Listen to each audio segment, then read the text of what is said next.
Laissez-moi vous dire comment fonctionnent les mensonges. Les mensonges sont comme, les mensonges de l'ennemi sont dans vos vies, dans nos vies, comme agissent de la même manière qu'un virus informatique agit dans un ordinateur. Vous savez, les virus informatiques, il y a plus aujourd'hui de 2,8 milliards d'attaques de virus informatiques depuis le début de cette année. 2,8 milliards. Et dans le monde aujourd'hui, il n'y a rien de plus dévastateur que les mensonges que l'ennemi a semés dans la vie des uns et des autres. Et ces mensonges se répandent de manière incroyable dans l'échelle mondiale.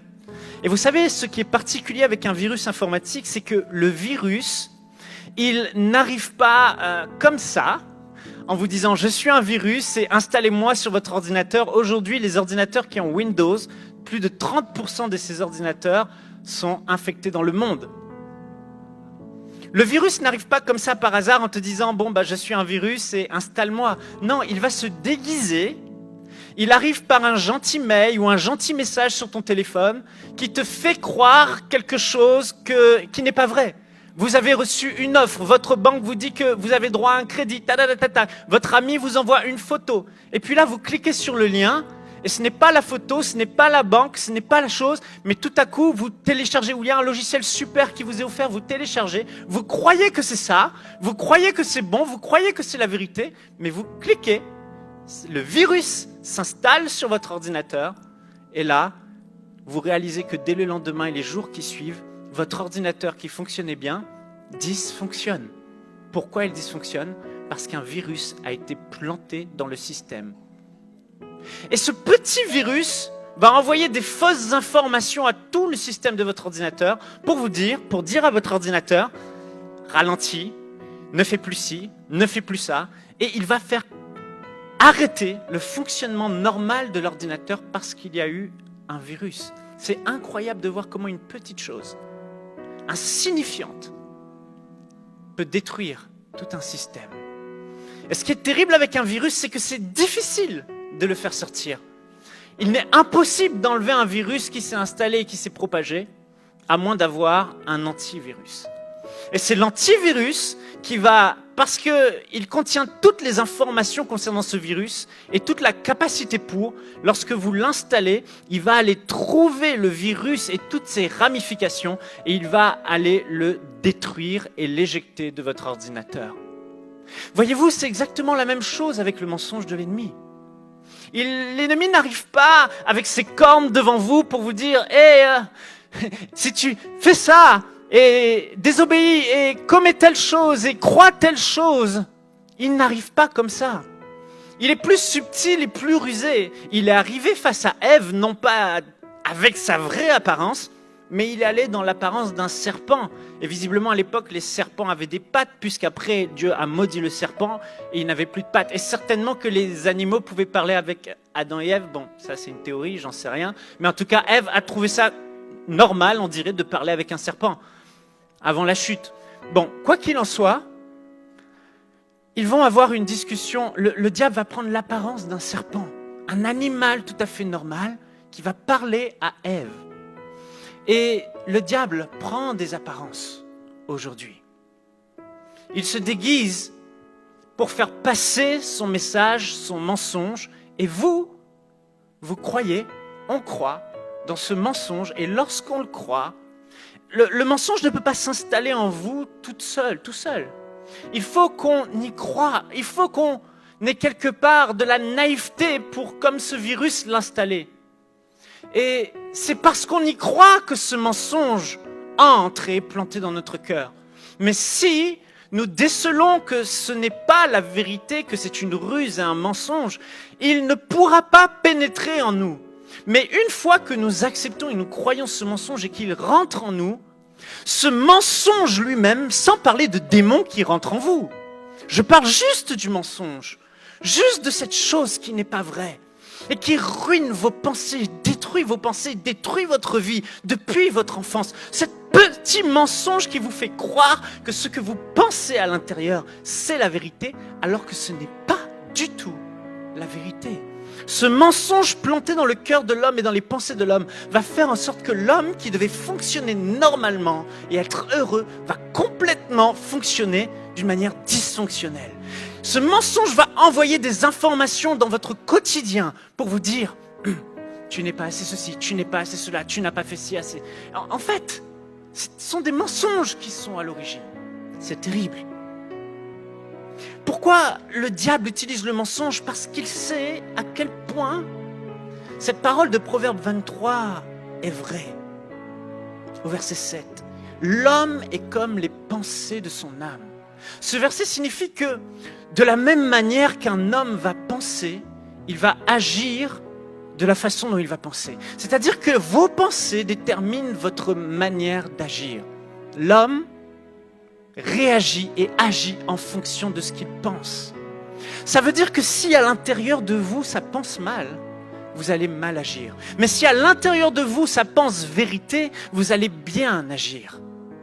Donc c'est essentiel, frères et sœurs, de comprendre que dans nos têtes, l'ennemi a placé parfois depuis des années des mensonges. Et c'est aussi important de comprendre qu'il va continuer à vouloir vous envoyer des mensonges. Et que si nous n'avons pas cet antivirus qui est la parole de Dieu, nous ne pourrons pas arrêter ces mensonges. Nous ne pourrons pas discerner que ce sont des mensonges. Nous ne pourrons pas couper et tailler en pièces ces mensonges. Nous ne pourrons pas les identifier et aller les renverser, ceux qui sont déjà installés à l'intérieur de nous. Plus la parole de Dieu va demeurer en toi, plus tu la connaîtras, plus lorsque l'ennemi voudra te mentir, il lui sera impossible de te mentir. Parce que tu vas avoir l'arme contre le mensonge. Et l'arme contre le mensonge, c'est quoi? C'est la vérité. Le seul moyen de détruire un mensonge dans nos pensées, c'est la vérité, l'opposé de ce mensonge. Mais qu'est la vérité? Qui peut nous dire aujourd'hui ce qu'est la vérité? Seul Dieu connaît la vérité, lui le créateur de toutes choses. Et il dit, ma parole est la vérité. Dieu vous conduira dans toute la vérité. Ta parole est la vérité. C'était la prière de Jésus.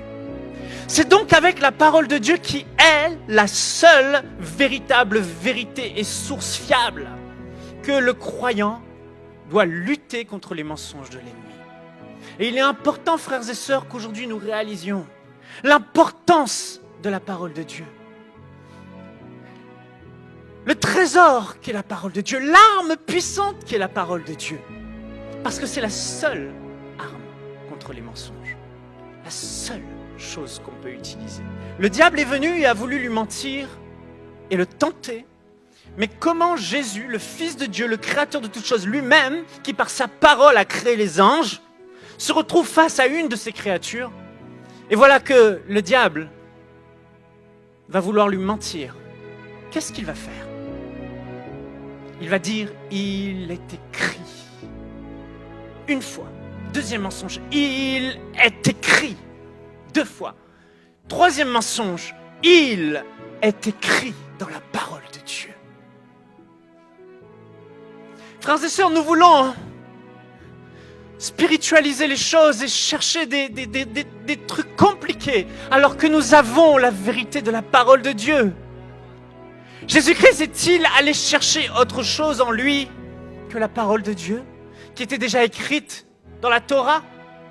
Il était écrite dans les rouleaux des Juifs que Dieu a donné. Toute écriture est inspirée de Dieu. Et c'est poussé par l'Esprit que les hommes ont écrit de la part de Dieu et ont parlé de la part de Dieu. Jésus savait la valeur des Écritures.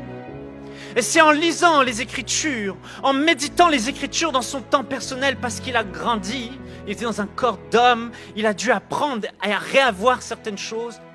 Et en passant du temps depuis sa tendre enfance, alors qu'il a quitté le ciel, il est venu sur la terre, il a dû, comme nous, apprendre, réapprendre, connaître, avoir des révélations, dépendre de ce que son Père lui montre par le Saint-Esprit.